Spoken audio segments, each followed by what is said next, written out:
we found that at a certain period of time that there wasn't enough actually bad behavior in Second Life. And students weren't getting the full sort of experience that we had as originators in this forum. So, I brought some faculty together and we all agreed, okay, when somebody brings a class in, they can ask us and we'll troll the class and we'll blame it and we'll make, give them a valid experience. It's very important to do this, of course, because you just can't have the real internet anymore unless we sort of simulate it. Right. Just sort of the way it is. So I'm Jeremy Hunsinger, and you're not.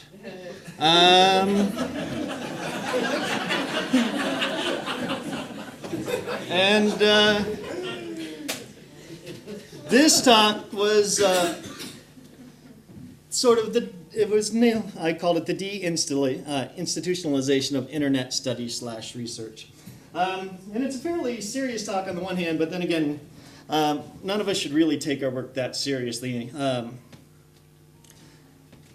Basically, the idea follows on some of the work that Bill presented and Judy presented and Marcus presented. And the idea is that, look, we've been doing this for a long time. It's like in 2004 class, several of us have an ongoing joke where we keep finding earlier references to new media, earlier references to internet or networking. So far, we're right back with new media in the 1950s. Networking is right back in the same period of time. People have been doing this research for a very long time.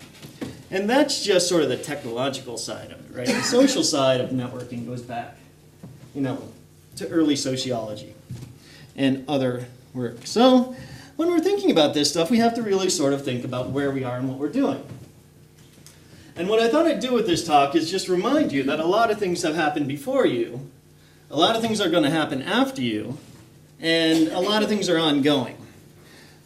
So I compiled a few lists just to sort of bring to your attention what has gone before in sort of the research space.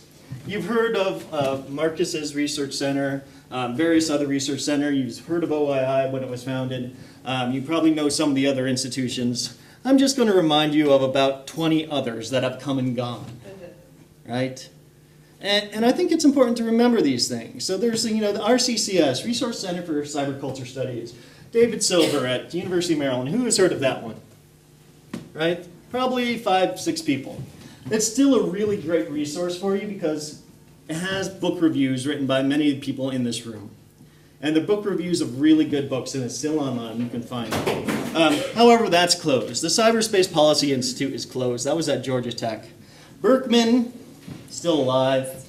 They'll probably be alive for the rest of our lives. My center, which I founded, is still alive, and it'll probably be alive for another 3 to 4 years before we move on and close it and I start something new. That's the Center for Digital Discourse and Culture at Virginia Tech. CWIT, Center for Women in Information Technology, probably one of the most important centers none of you have heard of, but it's one of the longest standing, most advocate-centered, important centers out there. So if you're interested in women in information technology and the internet, you should always check out CWIT. They've been around and they do a lot of good advocacy.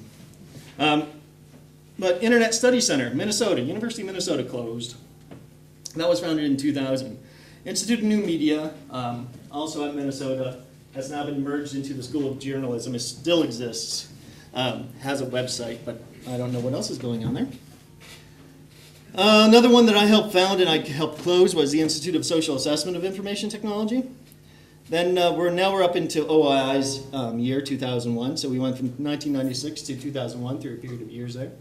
We have the OII, the Bergman Center of Internet Studies. How many people have heard of that one? Several? Good. Now I have a more esoteric one, the Internet and Public Policy Project. Anybody remember that one? All right, that one's been closed for some time. That was another Georgia Tech. Internet Public Policy Network's been closed for some time. Netwissenschaft closed. I'm just going through the ones that I had interactions with loosely. And I'm just trying to get you to think about that there's a lot of things going on here across many different disciplines, right?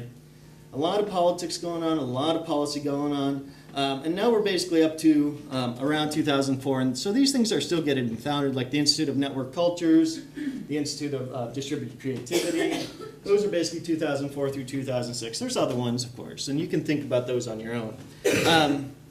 2008, we're starting to see things founded in China, things founded in India, Centers for Internet Studies there, things founded in Dubai. Almost every developed nation has somebody working, somewhat institutionalized now in internet studies. And then beyond that, a lot of developing countries and smaller universities around the world have people working. So there's all these things going on. But if you go talk to any given person at your department, they're not going to know about these, right? Most of them don't even know about the Association of Internet Researchers, right? Which is one of the groups that I helped found. If you go talk to somebody, they aren't going to know what degree programs actually are called Internet Studies around the world and where they are. And there's about 8 of those. And that's growing too. My university might have something in that realm eventually, although I'm actually somewhat against it. But so we have this whole construction of institutionalization in relation to disciplines. And what do we mean by a discipline? What's an interdiscipline? What's a metadiscipline? What's a transdisciplinary endeavor? Anybody have categories for those? Categories? Yeah, categories, definitions, thoughts. Oh. Yeah, so one typology that's from the recent Oxford Handbook for Interdisciplinarity, which I rather liked, is interdisciplinarity is combining multi is working side by side but not integrating, and transdisciplinarity is this metaphysical thing that a couple of people love, transcending disciplines. Yeah, no, that's the French definition, and they can go, I'd swear now.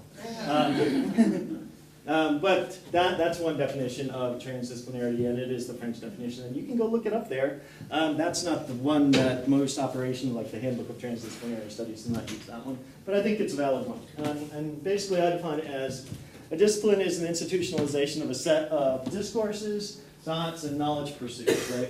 Sometimes they have a defined set of methods, sometimes they don't. Sometimes they have a defined set of objects they research, but sometimes they don't.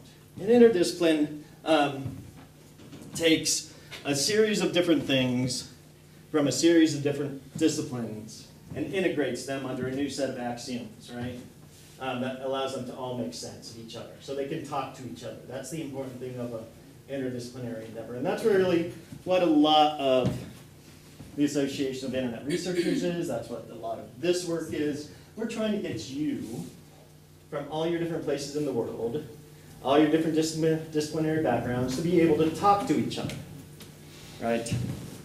Which I think is important. But then there's another level of that, and that's where you go beyond sort of talking to each other, and you actually start working together from different places and processing different works beside each other. And that's transdisciplinarity. It's when you take both the axioms so you can talk to each other, but you also accept everybody else, your other team members' norms of knowledge, right? So what values do they have built into a knowledge system? You can recognize those and value those yourself. You understand how that works. So that's what transdisciplinarity means in the system that I use and various other people use. Then you have metadisciplinarity. Some people, like Bill, used the term metadisciplinary the other day. So that's what goes across and unites and allows reflection upon disciplines. So it's what actually the definitional constraints of a discipline are, how we debate those, etc. Right. Multidisciplinary is just lots of things side by side. Right. That's what a university is. Multidisciplinary usually. Some universities are changing and becoming integrated disciplinaries. Right. And you have all kinds of different people and mixes, like QUT does. They redefine the disciplines, and they seem to do it every 5 years or so. But I mean, that's sort of like business. Business does that too, and other places do that too. You do recombinations to get new people talking to each other every few years, right? So what does that mean for our work in general? Especially when we're talking about something as I think it's ephemeral because I think it's primarily an ideological cover word, which is the internet. Because I agree with Bill that it's a network of networks. And I don't believe that the individual networks are necessarily unified in their standpoints, uses, etc. Some scientific networks, which are the majority of the ones that I have access to, won't take the traffic that you want to send, right? They'll take a lot of traffic, but not the kind that you might want to send on your phone or otherwise. The 90% of the traffic that you do is not of their concern. But what does that mean for you or me, right? Because I basically helped build this field in some ways. I did the handbook, which I brought basically a transdisciplinary mindset to, and it ended up being more of a multidisciplinary and interdisciplinary handbook, and I think that's always what's going to happen because of the great diversity of this field. And it's a field and it's not a discipline. I don't think it will ever really be a discipline, and I think that's what makes it interesting. So just to return to something, Bill said, we're not in Kansas anymore. And I think the key point of the Kansas conference was we're not in Kansas then either. The whole point of the model of the Association of Internet Researchers at that time was to bring everybody together and to determine what the state of the interdiscipline was, and to firmly admit that it's been ongoing for a quite long time, which I think everybody admits. And that's what I want to keep in mind, as I mentioned earlier, is this is not a new thing, and we aren't going to be able to sit down and say, I'm doing brand new work. And it's something we always want to do as scholars, is say, I'm doing brand new work on the internet and doing something that's fascinating, it's powerful, and some of us do. But I think we have to stand back and really get a grasp and feel. It's like internet geography. What's the canonical site on internet geography? You have to say two names. You have to say another name, maybe. You have Ken Wark, right? Mackenzie Wark. Virtual geographies. That's your Australian reference. But what's your English reference for virtual geographies? Right? Christine Hines? No, she's anthropology. What's it? Ethnography. No, it's Kitchen and Dodge, right? City? Kitchen and Dodge. It's what we all had in about 10 years ago, right? Big, chunky book that talked about the internet and geography and talked about all the things that we're still talking about today, right? Great illustrations and really handy to use for teaching undergraduates. Just steal the illustrations out of it. Helps immensely. So, these things aren't new. That's not a new thing. It's not a forgotten thing, and it's still there. Lots of, there's actually a whole group in the AAG, the Association of Geographers, that does internet and technical-based analyses of internet stuff. And that's the other thing that I'm worried about with this talk, is that as we came up with these research centers popping up, interdisciplinary research centers all around the world, right? What now has happened, as I said, many of these have closed, is we're falling back to the disciplines. And as we fall closer and closer to a strong discipline, and there's not really anything really bad about that, because disciplines are very strong positions to be in. What's happening is we're becoming more and more integrated into our disciplinary perspectives. And you see some of that sometimes when we talk at these workshops, right? Some of us are very good understanding what other people are saying. And some people are like, I have no idea what your model means at all, right? Because you haven't been exposed to the wide variety of disciplines that deal with this. And it's just a matter of going out and talking with people and getting outside. So, the Association of Internet Research is where I'm sort of returning on this, but it's not the only one. And you'll see the same thing happen with them that happened with everyone else. This first conference, no tracks. Second conference, no tracks. Third conference, no tracks. Fourth conference, suddenly the disciplines start appearing. They weren't really strong tracks, 5th conference, 6th conference, 7th conference. Now we have pretty strong tracks that are related fairly closely to disciplines. We have a game studies track, and that's interdisciplinary. But we also have a social track, or a community track, and that's very heavily influenced by one thing. We usually have a business track, right? So these tracks have appeared very quickly because why? We reward in the disciplines the disciplinary activities, right? It's just sort of the way it is. So if you're doing interdisciplinary work, it's harder to get rewards. And so as you went on, we went from stuff like the state of the interdiscipline at, AOIR 1, to interconnections, to network theory, to broadening the band, to ubiquity, to internet generations, to internet convergences, to let's play, to rethinking communities, rethinking place. Are these all like things that, now are, they're very general, right? But they're all seemingly heading in a direction now. Up to 12, which is now performance and participation, which to me, I think is reminiscent of a 1990s Sig Chi theme, right? So things tend to proceed along these tracks. And you have to be wary of how your work relates to these themes, other themes, and how it's all working. But it's not the only institutionalization we have, of course.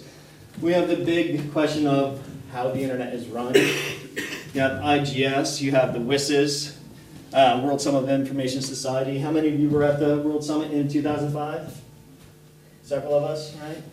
It's fun times. And then you have the Internet Society. How many of you know what the Internet Society is?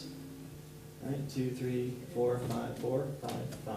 Right, so these are all institutions that have existed for a long time. You have the ACM, of course. What's the ACM stand for? Association of Computing Machinery. Right. How many different conferences relate to internet research from there? Somebody shout out one. I said one already. You want to know names? Yeah, just some conference names. Pervasive, Unicom, Chi, Oskai, Laurier, British Chi, Group, CSCW, right? CCW, Secra. Right. So this huge plurality of possibilities there, too. And that's all out of computer science, and we're all related to that, right? Because we're all doing internet stuff, so we have about 2 minutes left, probably. So I think what I'm aiming at here is to bring you back to a state of where you're looking at where you're going and how you're integrating this research and what you're reading. I think Marcus hit it on the head in that, every time you pull one piece of paper out, you gain 10 more in your reading file. Because you shouldn't just be reading like the standard journals of a group like AIR, which we have about 4 standard journals, right? You should also be going out and grabbing, the old SIG groups, the old ubiquities. Because they're going to tell you a lot, like if you go back and read the ubiquity series, they're talking about things 10 years ago that are happening today. And they aren't even, they weren't surprised at them then. And then there's people talking about sort of the structures and understandings of how these disciplines then fit together and how you actually can do work. So within like European funding frameworks and the United States funding frameworks, many of you with social science backgrounds are going to be brought into research teams that are quite diverse, right? And you're going to be serving interests that might not be the ones that you want to serve immediately in hopes that later on you'll be able to serve your own, right? Or your own groups.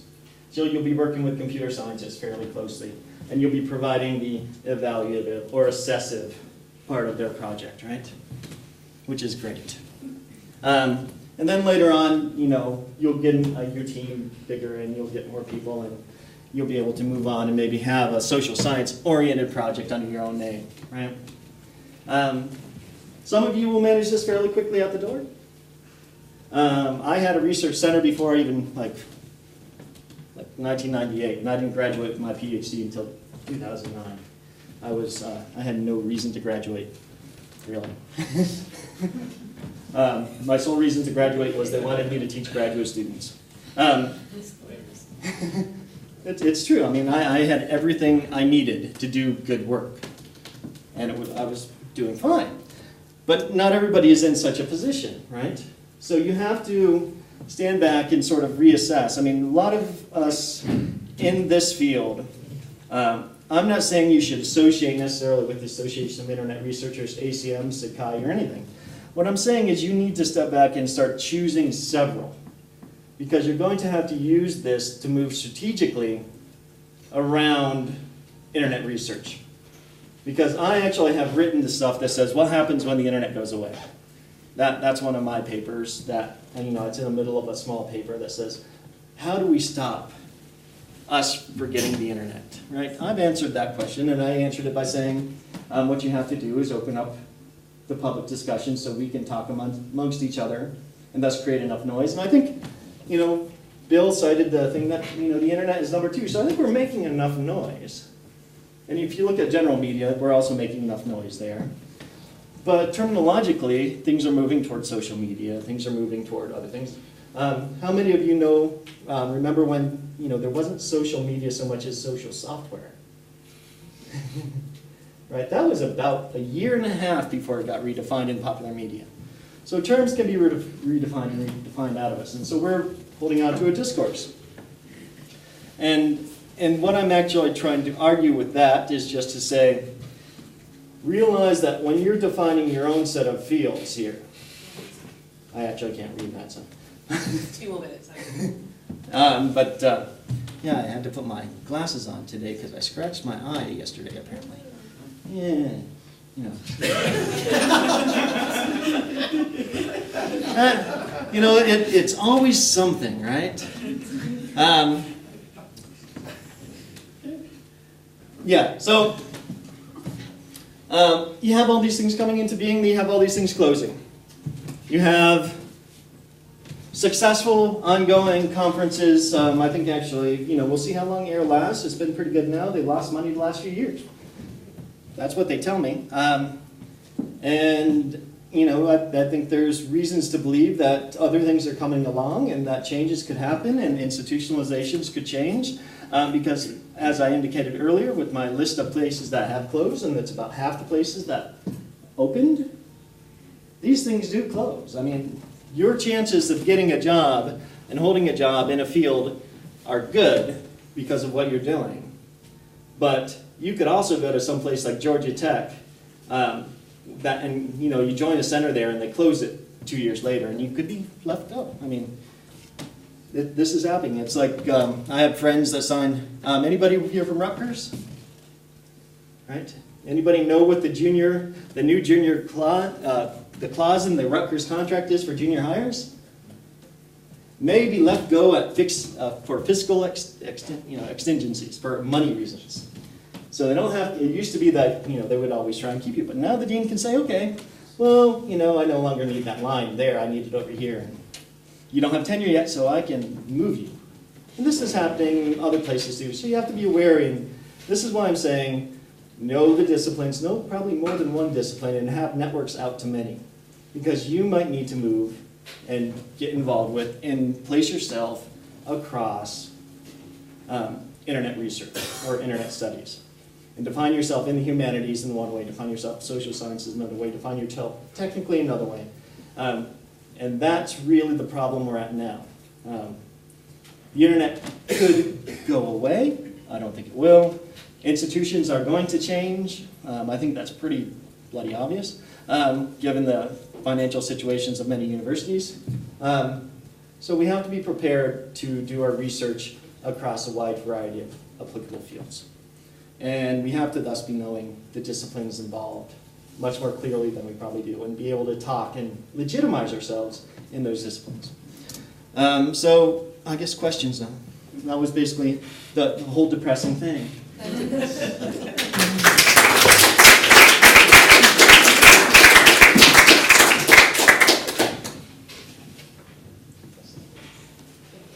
This is a small one, so I invite you to say a little bit more about this comment you mentioned varying in a paper of what happens if the internet goes away. Mm-hmm. Do you mean the term internet, Yeah. or the?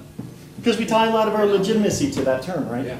And that has a lot of, actually, you know, probably 10 years ago had more legitimacy than it does today. because now a lot of other terms encroach upon it. So what happens when the public no longer talks about the internet? Because if they aren't talking about the internet and we're talking about the internet, my case example is, why don't we have refrigerator studies? Do you find they're like, Judy actually has done research on refrigerators and the household and these types of things, but you don't find refrigerator studies. Surely the better example would be something like electricity. Right. Well, there's a huge political economy behind refrigerators that every about 6 years somebody writes a new book about. But there is no huge institutionalization like we sort of have here. And the retraction that I think we've seen here is something to watch. So what happens when people in public no longer talk about the internet? And you see that somewhat when you talk to young people now. And you go and say, are you using, they're on their mobile phone, you know what they're using Facebook, you ask them if they're using the internet. What do they say? Some of them know they're using the internet. Most of them don't. They're using their mobile phone.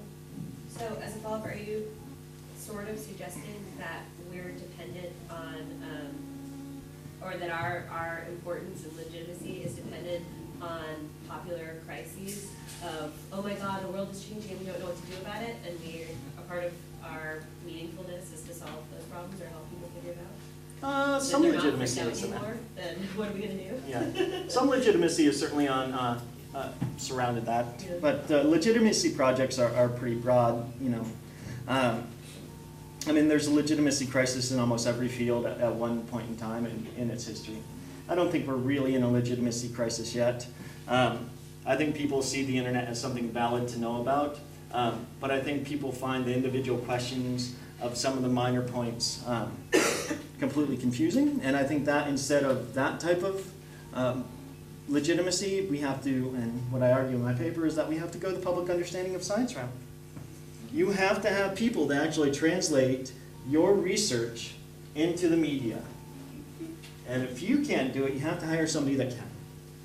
Because if you can't maintain your own relevancy through media, through patents, through actually helping people, you know, or doing something like that, like Marcus's lab engages and helps a lot of people, right? So, and lots of our colleagues do that, and that aids our legitimacy, but that's not the only functions of legitimacy we might need. So, if you aren't aware of the public understanding of science movement, it's about 110 years old. So, and there's a lot of literature on how we might convey the importance of our research to the media and other people. And it's not just a 5-minute elevator pitch I'm talking you really have to be willing to go in and say, you know, to the dean and whoever is with the dean, you know, that this is why we have to study this. Right? You mentioned that a lot of the new centres set up over the last 15 years or so have closed. 19 years. I guess I'm just interested to know if you know much more about the circumstances in which they closed. So, for example, I can imagine that actually just normally quite a lot of new departments in universities close after 5 or 10 years because, you know, like you said, universities are always short of money, for example. Yeah. So is there anything more fragile about this field, do you think? Is there more? Yeah, I think there is a little bit more fragile about internet research because of the claims of the disciplines. Especially early on, and most of the closings were fairly early on. I don't have any closing past sort of 2001. So that's, I mean, 10 years, right? But that doesn't mean I didn't look hard. I didn't really, you know, I haven't done the big map, and there's probably a big map to do. But I think especially in the early years when you're talking about the internet, there was a real question of why is this not just the telephone? Why isn't that just media studies? Now we actually are in a place where there's enough big institutions, and that was another part of the discussion I wanted to mention, is that we do at least have big institutions like Oxford and Harvard that you can say, well, we might want one of these because Harvard has one of these, and we have good researchers. I mean, this is the standard, you know, everybody wants to be Harvard, but, and it, you know, it's not a good place to be, but No, well, if you think about it strategically, Harvard wanting to be Harvard. yeah, Harvard doesn't want to be Harvard, right? No, which is a bad place to be, wanting to be Harvard? Yeah, wanting to get Harvard. Oh. I mean, the strategically, if you think about starting a new program, it's like, I was at UIC when they started their new program, and it's a great program, Illinois, Chicago. It's on communication technology, not the internet specifically, right? And one of the people there was making the argument, well, we need to look at and replicate what these other programs are doing. And I'm like, that is precisely the wrong way to go. Because those programs haven't built a name, they're in communication technology. Those programs have made names in communication, and they have minor strengths in communication technology. And if you look at them and try and build off them, you're basically building yourself to replicate somebody that's already winning the game. They're getting the students. So you got to steal the students from them. And this is the problem of chasing Harvard. You'll get what Harvard doesn't get. So if you can differentiate your programs significantly, then you'll get the best students that want to do what you're doing instead of the best students that couldn't get into Harvard. Right? And this is a sort of a strategic thing across question. This is one of the reasons I'm like, well, maybe we shouldn't do internet studies at my university. Maybe we should find something a little bit broader that we could appeal to markets and actually take things that we, get people that really want to work with somebody, like me or like my colleagues. And instead of just somebody that's fascinated with just the internet. Because there's ways of writing things up. And competing against, we're not going to have a PhD program, but, competing with a PhD program at Oxford and you're in a small college in Canada, it's not a winning game. Especially when we pay little tiny bits of money to our graduate students compared with any reasonable university. But, so, Probably more than Oxford, actually. I don't know. It's like, I think they get $6,000 per year. And there's no way of living on this, right? None. So those are the questions you have, and you'll get into faculties, and these are questions you're going to be confronted with. It's like,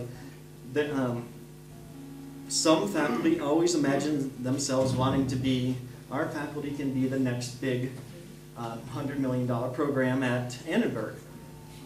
What they don't realize is, or they've forgotten somehow, is that Annenberg has $100 million, right? You don't have $100 million, or maybe you got more than that. You could. It could happen. But so those are questions you have to confront. And now with legitimacy, like in Annenberg, with here, elsewhere, people doing good work in these fields, big names. We have, as I posted the other day, we have Castell's just got the $800,000 prize in humanities and social science research. Whatever you think about his work, he still won the prize. And that's a legitimating process, right? And those are things you can say. It's like, well, maybe you don't want X today, but if you see this is actually work that's been done, and it's important work, and other people recognize it. And you'll find that growing, but there's also possible of retraction. So, other questions, worries, thoughts, concerns? One more, and then... Just a reflection from my field, because you're talking about the establishment of the field of internet studies, makes me remember the discussions or the heated debate in my field, which is information systems, about identity crisis and the core of the field. Some people develop like phenomenological nets to define the boundaries of the research.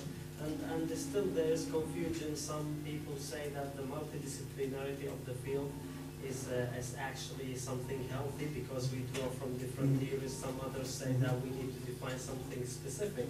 But when it goes down, for instance, to one's own research, for like myself, for instance, when you tend to use these theories from sociology or some other fields, it's sometimes quite challenging in how can you introduce yourself as an IS researcher while most of your work is actually based on some other areas. I don't know about this in the field of internet studies, and how do you think that when it comes to one's own research, you can maybe define the boundaries of your own research within that a huge research, the Yeah. whole field. I mean, information systems, it sort of had the same problem, right? And it still does. Don't get me wrong, communications has the same problem. Many people don't think that communications should be a department at a university.